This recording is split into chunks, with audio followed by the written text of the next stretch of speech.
ಎಲ್ಲರಿಗೂ ನಮಸ್ಕಾರ. ಸವಿರುಚಿ ರೆಸಿಪಿಗೆ ಸ್ವಾಗತ. ನಾನಿವತ್ತು ತೋರಿಸ್ತಾ ಇರ್ತಕ್ಕಂಥ ರೆಸಿಪಿ ಮದುವೆ ಮನೆಗಳಲ್ಲಿ ಮಾಡ್ತಕ್ಕಂಥ ಟೊಮೊಟೊ ಬಾತನ್ನು ಮಸಾಲನ ರುಬ್ಬಿ ಯಾವ ರೀತಿ ಮಾಡೋದು ಅಂತ ತೋರಿಸ್ತಾ ಇದ್ದೀನಿ. ಈ ವಿಧಾನದಲ್ಲಿ ಮಾಡಿಕೊಂಡ್ರೆ ಪೂರ್ತಿ ಒಂದೇ ಟೈಮ್ಗೆ ಖಾಲಿ ಮಾಡಿಬಿಡ್ತೀರ, ಅಷ್ಟು ಸಖತ್ತಾಗಿರುತ್ತೆ. ತುಂಬ ಸಿಂಪಲ್ಲಾಗಿ ಒಂದು 15-20 ನಿಮಿಷದಲ್ಲೇ ರೆಡಿ ಮಾಡ್ಕೋಬೋದು. ಮನೆಯಲ್ಲಿ ಎಲ್ಲರೂ ಕೂಡ ಇಷ್ಟಪಟ್ಟು ತಿಂತಾರೆ.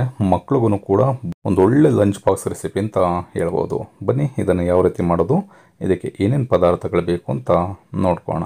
ಮೊದಲಿಗೆ ನಾವು ಅಕ್ಕಿನ ಚೆನ್ನಾಗಿ ನೆನೆಸಿಟ್ಕೋಬೇಕಾಗತ್ತೆ. ಹಾಗಾಗಿ 3 ಕಪ್ಪಿನಷ್ಟು ಅಕ್ಕಿನ ಒಂದು ಬೌಲ್ಗೆ ಸೇರಿಸ್ಕೊಂಡು ಒಂದು 2-3 ಬಾರಿ ಚೆನ್ನಾಗಿ ತೊಳೆದು ಇದನ್ನು ಒಂದು 10 ನಿಮಿಷಗಳ ಕಾಲ ನೆನೆಯಲಿಕ್ಕೆ ಬಿಡ್ತಾ ಇದ್ದೀನಿ. ತುಂಬ ಜಾಸ್ತಿ ನೆನೆಸೋದಕ್ಕೆ ಹೋಗಬೇಡಿ. ತುಂಬ ಜಾಸ್ತಿ ನೆನೆಸ್ಬಿಟ್ಟು ನಿಮಗೆ ಮಸಾಲ ಅಕ್ಕಿಗೆ ಅಷ್ಟು ಇಟ್ಕೊಳ್ಳೋದಿಲ್ಲ. ಹಾಗಾಗಿ ಒಂದು 10 ನಿಮಿಷ ನೆನೆಸ್ಕೊಂಡ್ರೆ ಸಾಕಾಗತ್ತೆ. ನೀವು ಅಡುಗೆನ ಶುರು ಮಾಡೋದಕ್ಕಿಂತ ಮುಂಚೆ ಅಕ್ಕಿನ ನೆನೆಸ್ಕೊಂಡ್ರೆ ಸಾಕಾಗತ್ತೆ. ಈಗ ಮಸಾಲನ ರುಬ್ಕೊಳ್ಳಿಕ್ಕೆ ಮೊದಲಿಗೆ ಮಸಾಲನ ಸ್ವಲ್ಪ ಫ್ರೈ ಮಾಡಿ ರುಬ್ಕೊಳ್ತಾ ಇದ್ದೀನಿ. ಹಾಗಾಗಿ ಒಂದು ಫ್ರೈ ಪ್ಯಾನ್ನ ಬಿಸಿ ಆಗಲಿಕ್ಕೆ ಇಟ್ಕೊಂಡು 1 ಟೇಬಲ್ ಸ್ಪೂನಷ್ಟು ಎಣ್ಣೆನ ಸೇರಿಸ್ಕೊಳ್ಳೋಣ. ಎಣ್ಣೆ ಚೆನ್ನಾಗಿ ಬಿಸಿ ಆದಮೇಲೆ 1 ಟೇಬಲ್ ಸ್ಪೂನಷ್ಟು ಧನಿಯಾ ಬೀಜ, 1 ಗೆಡ್ಡೆ ಬೆಳ್ಳುಳ್ಳಿನ ಬಿಡಿಸಿ ಸೇರಿಸ್ಕೊಳ್ತಾ ಇದ್ದೀನಿ. ಖಾರಕ್ಕೆ ಒಂದು 4-5 ಬ್ಯಾಡಗೆ ಮೆಣಸಿಕಾಯಿ, 2 ಇಂಚಿನಷ್ಟು ಶುಂಠಿ, ಒಂದು ಅರ್ಧದಷ್ಟು ಈರುಳ್ಳಿನ ಸ್ಲೈಸಾಗಿ ಕಟ್ ಮಾಡಿ ಸೇರಿಸ್ಕೊಳ್ತಾ ಇದ್ದೀನಿ. ಅರ್ಧ ಟೀ ಸ್ಪೂನಷ್ಟು ಜೀರಿಗೆ, ಅರ್ಧ ಟೀ ಸ್ಪೂನಷ್ಟು ಸೋಂಪು ಕಾಳು. ಇಷ್ಟು ಪದಾರ್ಥನ ಸೇರಿಸ್ಕೊಂಡು ಎಳೆ ಕಾವನಲ್ಲಿ ಇಟ್ಕೊಂಡೆ ಚೆನ್ನಾಗಿ ಈ ಮಸಾಲ ಪದಾರ್ಥಗಳನ್ನ ಒಂದು 2-3 ನಿಮಿಷ ಫ್ರೈ ಮಾಡ್ಕೋಬೇಕು. ಈ ರೀತಿ ಫ್ರೈ ಮಾಡಿಕೊಂಡು ನಮ್ಮ ಮಸಾಲನ ರುಬ್ಬಿ ಟೊಮೊಟೊ ಬಾತನ್ನು ಮಾಡಿಕೊಂಡ್ರೆ ನಾನು ಆಗಲೇ ಹೇಳ್ದಾಗೆ ಈ ರೆಸಿಪಿಗೆ ಫಿದಾಗ್ಬಿಡ್ತೀರ. ವಾರದಲ್ಲಿ ಒಂದು ಸಲ ಪದೇ ಪದೇ ಮಾಡಿಸ್ತಾ ಇರ್ತೀರ, ಅಷ್ಟು ಸಖತ್ತಾಗಿರುತ್ತೆ. ಆದರೆ ನಾನು ಕಲರ್ ಬರಲಿಕ್ಕೆ ಬ್ಯಾಡಗೆ ಮೆಣಸಿಕಾಯಿನ ಒಂದು 4-5 ಸೇರಿಸ್ಕೊಂಡಿದ್ದೆ. ಈಗ ಖಾರಕ್ಕೆ ಒಂದು 4-5 ಹಸಿಮೆಣಸಿಕಾಯಿನ ಸೇರಿಸ್ಕೊಂಡಿದ್ದೀನಿ. ಒಂದು ಅರ್ಧ ಕಪ್ಪಿನಷ್ಟು ತೆಂಗಿನಕಾಯಿ ತುರಿ, 1 ಟೊಮೊಟೊನ ಸಣ್ಣದಾಗಿ ಕಟ್ ಮಾಡಿ ಸೇರಿಸ್ಕೊಳ್ತಾ ಇದ್ದೀನಿ. ಟೊಮೊಟೊನ ಮತ್ತೆ ನಾನು ಕಟ್ ಮಾಡಿ ಒಗ್ಗರಣೆಗೆ ಸೇರಿಸ್ಕೊಳ್ತೀನಿ. ಹಾಗಾಗಿ ರುಬ್ಕೊಳ್ಳಿಕ್ಕೆ ಒಂದೇ ಒಂದು ಟೊಮೊಟೊನ ಸೇರಿಸ್ಕೊಂಡಿದ್ದೀನಿ. ಈಗ ಒಂದು 1/4 ಟೀ ಸ್ಪೂನಿಂತ ಕಡಿಮೆ ಅರಿಶಿಣದ ಪುಡಿನ ಸೇರಿಸ್ಕೊಳ್ಳೋಣ. ಸ್ವಲ್ಪ ಕೊತ್ತಂಬರಿ ಸೊಪ್ಪು, ಸ್ವಲ್ಪ ಪುದೀನ ಸೊಪ್ಪು.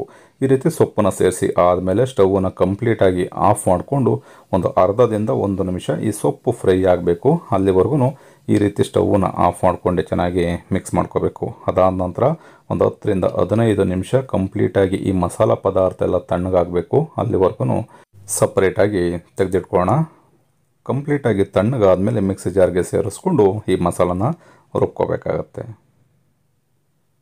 ಈಗ 10-15 ನಿಮಿಷ ತಣ್ಣಗಾಗಲಿಕ್ಕೆ ಬಿಟ್ಟಿದ್ದೆ. ಈಗ ಮಿಕ್ಸಿ ಜಾರ್ಗೆ ಸೇರಿಸ್ಕೊಂಡು ಸ್ವಲ್ಪ ನೀರನ್ನು ಸೇರಿಸಿ ಇದನ್ನು ನೈಸಾಗಿ ನಾನು ರುಬ್ಕೊಳ್ತಾ ಇದ್ದೀನಿ. ಸ್ವಲ್ಪನೂ ಕೂಡ ತರತರಿ ಇರಬಾರ್ದು. ನಾವು ತೆಂಗಿನಕಾಯಿನ ಸೇರಿಸಿರೋದ್ರಿಂದ ತರತರಿ ಇತ್ತು ಅಂತಂದರೆ ನಿಮಗೆ ಪಲಾವ್ನಲ್ಲಿ ಆ ತೆಂಗಿನಕಾಯಿನ ಸಿಗ್ತಾ ಇರುತ್ತೆ. ಹಾಗಾಗಿ ನೈಸಾಗಿ ರುಬ್ಕೋಬೇಕು. ಈಗ ಟೊಮೊಟೊ ಪಲಾವ್ನ ಮಾಡಲಿಕ್ಕೆ ಒಂದು ಕುಕ್ಕರ್ನ ಬಿಸಿಯಾಗಲಿಕ್ಕೆ ಇಟ್ಕೊಂಡಿದ್ದೀನಿ. ಇದಕ್ಕೆ 2-3 ಟೇಬಲ್ ಸ್ಪೂನಷ್ಟು ಎಣ್ಣೆನ ಸೇರಿಸ್ಕೊಳ್ಳೋಣ. ಮನೆಯಲ್ಲಿ ಏನಾದರೂ ತುಪ್ಪ ಇದೆ ಅಂತಂದರೆ ಅದನ್ನು ಕೂಡ 1-2 ಟೇಬಲ್ ಸ್ಪೂನಷ್ಟು ಸೇರಿಸ್ಕೊಳ್ಳಿ, ಬಹಳ ರುಚಿಯಾಗಿರುತ್ತೆ. ಸ್ವಲ್ಪ ಗರಂ ಮಸಾಲೆಗಳನ್ನ, ಡ್ರೈ ಮಸಾಲೆಗಳನ್ನ ಸೇರಿಸ್ಕೊಳ್ತಾ ಇದ್ದೀನಿ.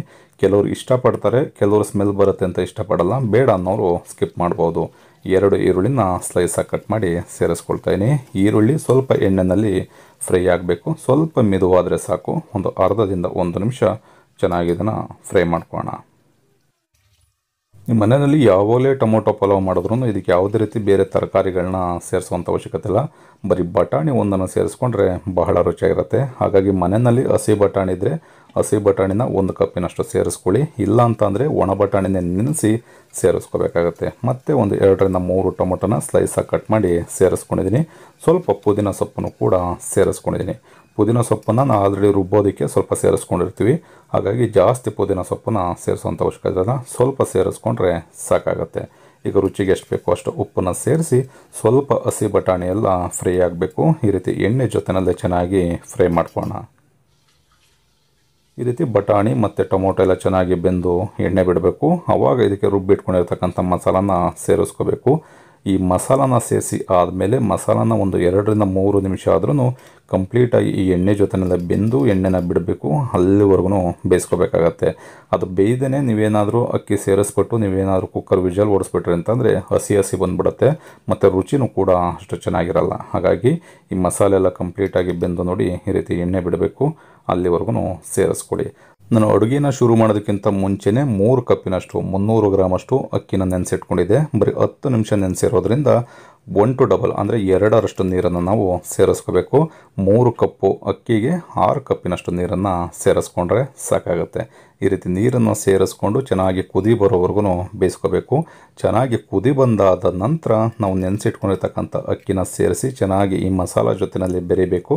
ಆ ರೀತಿಯಲ್ಲಿ ಮಿಕ್ಸ್ ಮಾಡಿಕೊಂಡು ಒಂದು ಕುಕ್ಕರ್ ಲಿಡ್ಡನ್ನು ಕ್ಲೋಸ್ ಮಾಡಿ 2 ವಿಷಲ್ ಬರೋವರೆಗೂ ಬೇಯಿಸ್ಕೋಬೇಕಾಗತ್ತೆ. ಕೊನೆಯಲ್ಲಿ ಸ್ವಲ್ಪ ಕೊತ್ತಂಬರಿ ಸೊಪ್ಪನ್ನು ಸೇರಿಸ್ಕೊಂಡು ಮಿಕ್ಸ್ ಮಾಡ್ಕೊಳ್ತಾ ಇದ್ದೀನಿ. ಈಗ ಕುಕ್ಕರ್ ಲಿಡ್ಡನ್ನು ಕ್ಲೋಸ್ ಮಾಡಿ 2 ವಿಷಲ್ ಬರೋವರೆಗೂ ಬೇಯಿಸ್ಕೊಳ್ತಾ ಇದ್ದೀನಿ. ಈ ರೀತಿ ಬೇಯಿಸ್ಕೊಂಡು ಕಂಪ್ಲೀಟಾಗಿ ತಣ್ಣಗಾದ ನಂತರ ಕುಕ್ಕರ್ ಲಿಡ್ಡನ್ನ ಓಪನ್ ಮಾಡಿದ್ರೆ ಟೊಮೊಟೊ ಪಲಾವ್ ರೆಡಿ ಆಗುತ್ತೆ.